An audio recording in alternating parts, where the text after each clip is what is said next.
يا باشا مصر لسه بدري قوي. ايه الاهلي جاب لي جلطه؟ لا لسه يا كابتن شوقي، لسه بدري قوي. كابتن شوقي يا جماعه، شوقي السعيد بيقول لك الاهلي جاب لي جلطه. انا مش عارف ايه ده، كل ما يروح يشجع فريق بيلعب قصاد الاهلي الاهلي بيكسب. سبحان الله، هو مش حاسس بنفسه. انت هو بيسأل هل احنا نحس ولا ايه؟ ده لسه بيسأل. انت متخيل يا صاحبي؟ لسه بيسأل هل جمهور الزمالك نحس علشان كل ما يروح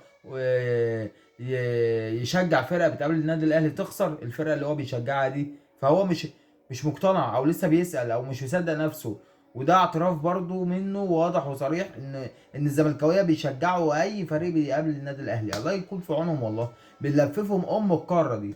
النادي الاهلي بيلفف الزملكاويه القاره كلها، خليهم يشجعوا كل فرق القاره. حتى يا حرام بيشجعوا الفريق اللي ضربهم على قفاهم اكتر من مره. اللي كسبنا خمسه.